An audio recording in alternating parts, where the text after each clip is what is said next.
Buenos días, doctora y compañeros. Nosotros somos el grupo número 3 y vamos a hablar sobre las adaptaciones curriculares para la educación especial inclusiva. Los integrantes son Andrea Reyes, Diana Suárez, Lisbeth García, Liliana Zambrano y Karina Rivera. Para comenzar a abarcar todos estos temas tan importantes, es necesario saber qué es la discapacidad.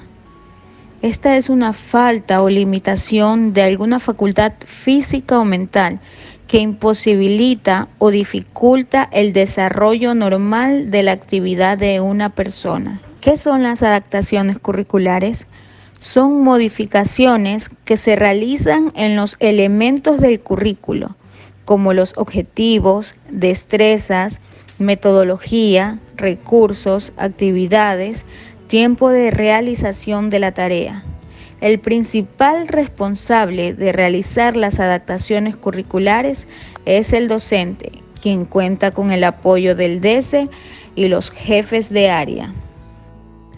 El artículo 9 del Acuerdo Ministerial número Ministerio de Educación 2015-00168-A del 1 de diciembre del 2015 señala que con el objetivo de que el ejercicio de planificación curricular cumpla la meta de atención a la diversidad considerada en el marco legal educativo, se requiere una distribución de responsabilidades del diseño curricular que comprende los siguientes niveles de concreción. El primer nivel se lo considera macrocurricular, ya que se refiere al currículo emitido por el Ministerio de Educación, que refleja cambios pedagógicos y de estructura y evidencia visión inclusiva, plurinacional e intercultural. El segundo nivel es mesocurricular, ya que hace referencia al proyecto educativo institucional que contiene la PCI, a la cual se articula la planificación curricular anual. Estos documentos son flexibles en esencia. El tercer nivel es microcurricular. Este nivel corresponde a la planificación del aula, a partir de la cual se realizan adaptaciones curriculares individuales, en caso de ser necesario. Este tipo de adaptaciones se registra en el DIAT, en el que se consideran todas las modificaciones pertinentes en los diferentes elementos del currículo. En base a lo expuesto, se puede decir que los niveles de concreción curricular constituyen las fases que permiten al maestro orientar el currículo nacional a situaciones específicas, de acuerdo al contexto, realidades y necesidades de las instituciones educativas, como también del aula y de sus alumnos. ¿Qué nivel de concreción hace referencia al proyecto educativo institucional? A. Primer nivel. B. Segundo nivel. C. Tercer nivel. Respuesta correcta.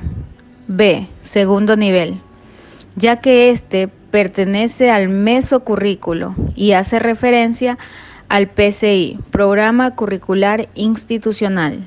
Las dificultades específicas de aprendizaje son alteraciones de base neurobiológico que afectan a procesos cognitivos implicados tanto en el lenguaje como la lectura, la escritura y el cálculo aritmético, con implicaciones relacionantes en el ámbito escolar, o también las conocemos como dislexia, discalculia, disgrafía, disortografía y disfasia. Existen múltiples manifestaciones de estas dificultades de aprendizaje, pero las más evidentes están entre la capacidad cognitiva y los bajos niveles de rendimiento. Es por esto que los padres y docentes no entendemos a nuestros hijos y a los estudiantes y los catalogamos como flojos, desmotivados, inatentos, entre otros términos que solemos utilizar. La comunidad educativa debería reflexionar y difundir que las causas están estrechamente relacionadas a un inadecuado funcionamiento neuropsicológico y que se complican también por otros factores. Estos factores pueden ser una metodología inadecuada utilizada por el docente, también por sistemas escolares rígidos, sistemas escolares tradicionales, o también se dan por un ambiente familiar inapropiado.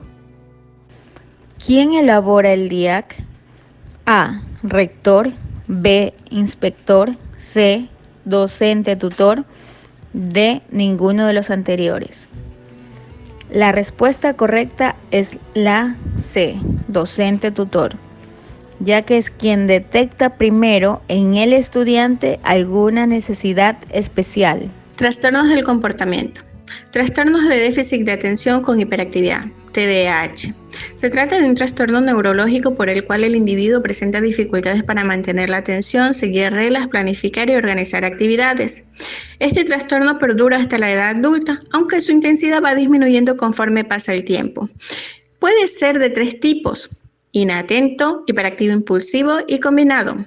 Las características de los estudiantes con TDAH de tipo inatento pueden ser que dejan las tareas inconclusas y no cumplen sus deberes, no atienden detalles, por lo cual cometen muchos errores en sus tareas. Parecen no escuchar cuando se les habla, presentan dificultades para mantener la concentración, pierden constantemente las cosas, se distraen fácilmente con los estímulos externos. Por otro lado, las características de los estudiantes con TDAH de tipo hiperactivo impulsivo son que no logran mantenerse sentados, se levantan constantemente, mueven sus manos y sus pies aún estando sentados, es decir, que se retuercen en el asiento, corretean y tratan de subirse a cualquier lugar, conversan de forma excesiva, interrumpen constantemente, sufren de cambios en el estado de ánimo, pueden ser hipersensibles y tienen la motricidad gruesa afectada. Por otro lado, los estudiantes con DTH de tipo combinado presentan características en ambos tipos, es decir, que se observan indicadores tanto de hiperactividad como de déficit de atención. Las adaptaciones curriculares que podemos hacer con respecto al currículum es dosificar las tareas y dar más tiempo para que se las realicen, contar con material didáctico variado y también se recomienda el uso de relojes para marcar el tiempo. Con respecto a las metodologías, podemos segmentar las instrucciones y las tareas. También se recomienda aplicar metodologías activas como trabajos en equipos, debates y dramatizaciones. También proponer actividades como experimentos, la realización de maquetas, dibujos y exposiciones, ya que estos estudiantes con este trastorno tienen un tipo de inteligencia kinestésica, es decir, que aprenden haciendo. Con respecto a las evaluaciones, se recomienda calificar las partes en las que las tareas se han dividido. Otros trastornos del comportamiento. El trastorno disocial. El trastorno disocial consiste en un patrón repetitivo y persistente del comportamiento donde se violan los derechos básicos de otras personas o las normas sociales. Y este se caracteriza por una agresión a personas y animales, destrucción de la propiedad y la fraudulencia o robo, según la Asociación Americana de Psiquiatría en 1997.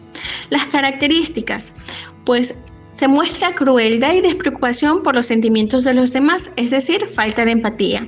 Una actitud marcada y persistente de irresponsabilidad y de despreocupación por las normas, las reglas y las obligaciones sociales. Incapacidad para mantener relaciones personales duraderas. Incapacidad para sentir culpa y para aprender de las experiencias, en particular del castigo.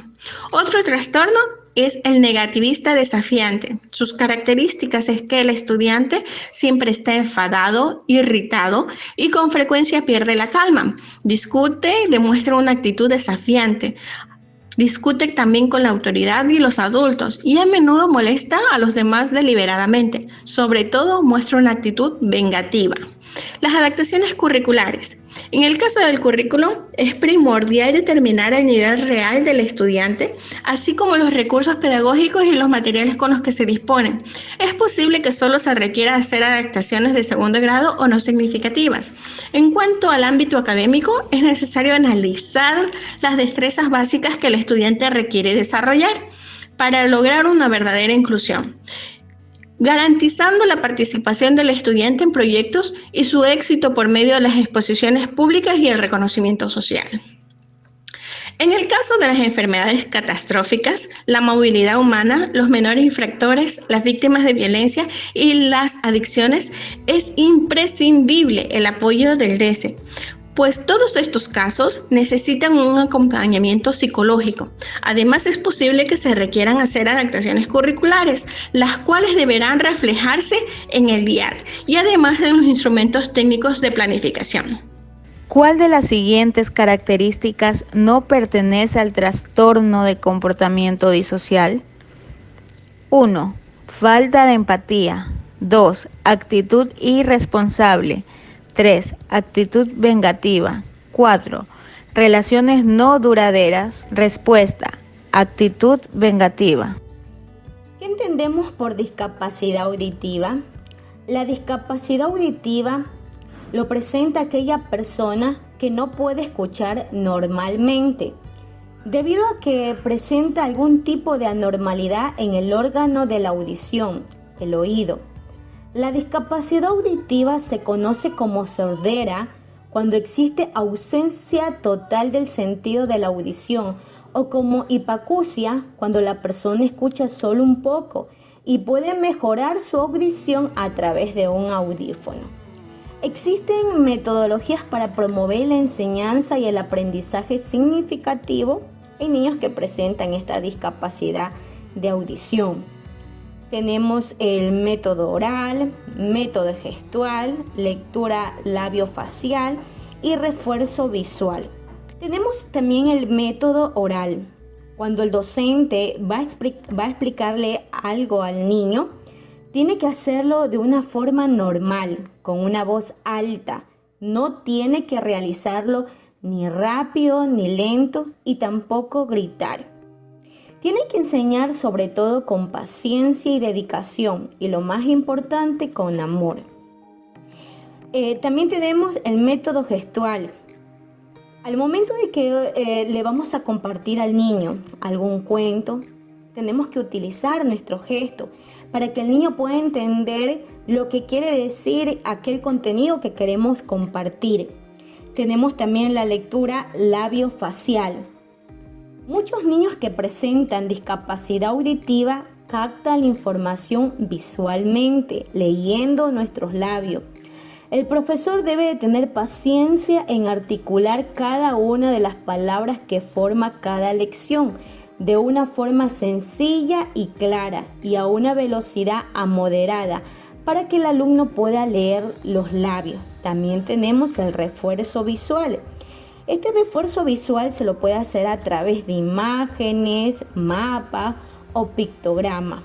Sobre todo, también tenemos que crear un ambiente positivo, fomentar un contexto en que el estudiante se sienta parte del grupo, reforzar siempre su autoestima, decirle que él es importante y que él puede lograr todo.